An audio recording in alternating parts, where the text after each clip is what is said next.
Hello and welcome to our channel. We're going to tell you a story. The sun was hot in the desert. The wind was dry. Sand blew across the wide open land. In the middle of nowhere, a young woman was tied to a tree. Her name was Emily. She was crying. Her eyes were red. Her lips were dry. Around her neck was a wooden sign. It said, "Useless mouth." She was pregnant. Her stomach was big. But she had no water, no food, and no one to help her. She was scared. She didn't know how long she could stay alive. How did she get here? Emily lived in a small village in the west. She was kind. She worked hard. But the people in her village did not like her. They said, "She talks too much." They said, "She is always asking questions." But Emily only wanted a better life. She wanted love. She wanted safety. She became pregnant by a man named Thomas. He was rich but also cruel. When he found out about the baby, he shouted, "I don't need another mouth to feed." He told the village, "She is useless." And one morning, he and some men tied her up and left her in the desert with that cruel sign around her neck. The silent stranger. As the hot sun burned her skin, Emily closed her eyes. But then she heard something. Horse steps. Clip-clop, a clip-clop. She opened her eyes slowly. A man on a horse was coming. He was dressed in black. A wide hat covered his face. Dust blew around him. He looked strong, quiet, and alone. He stopped in front of her. Emily tried to speak, but her lips were dry. The man got off his horse. He walked toward her. His eyes were kind. He looked at the sign. Then he looked into her eyes. He said nothing. Then he pulled out a knife and cut the ropes. Emily fell into his arms. She was safe. But for how long? He gave her water. She drank. Felt like heaven. "Thank you," she whispered. Still the man said nothing. But he helped her onto the horse. They rode through the desert.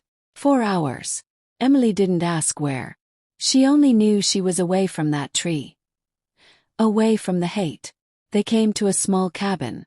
It was quiet. He gave her food, blankets, and a place to sleep.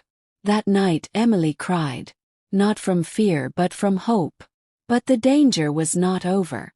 Back in the village, Thomas was angry. Someone saw the stranger take Emily. "She's alive," Thomas shouted. "Find her. She must be punished." Thomas and his men grabbed their guns and rode into the desert. The next morning, Emily woke up to the smell of coffee. The stranger was cooking something over the fire. He looked at her and nodded. Emily smiled. "You saved me," she said. "Why?" Still the man said nothing. But then he walked to a small shelf and picked up a notebook. He handed it to her. The front said, "My voice was taken." Emily opened the notebook. Page after page, the stranger told his story. His name was Jack. Years ago, his wife was called a useless mouth by rich men in the town. They said she had no value because she couldn't have children. One day they tied her up and left her in the desert too. Jack found her too late. She had died. Since then he stopped talking. He became silent. But he promised himself, "If I ever see this again, I will not let it happen." Emily cried after reading his story. "I'm so sorry," she said. "But you saved me." Jack looked into her eyes. For the first time he smiled. Days passed. Emily grew stronger. Jack taught her how to ride a horse, cook over fire, and shoot a rifle. She felt alive. Not useless. She felt like someone. But Jack knew danger was coming. One evening, dust rose in the distance. 6 men on horses. Thomas was here. He shouted, "Give her to us. That woman is mine." Jack stood at the door of the cabin. He had a rifle in his hand. Emily stepped beside him. "No," she said loudly. "I am not your property. I am not useless." Thomas laughed. "You'll regret this." Then he pointed his gun. Bang! A shot fired. But it was not Jack or Emily who fell.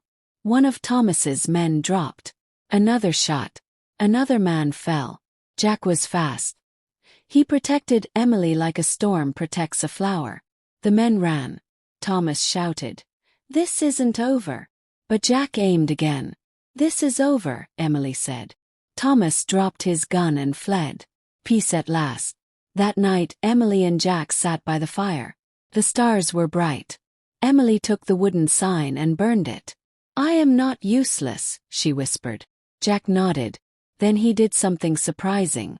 He spoke softly. "You were never useless," he said. Emily's eyes filled with tears. "You talked," she said. Jack smiled.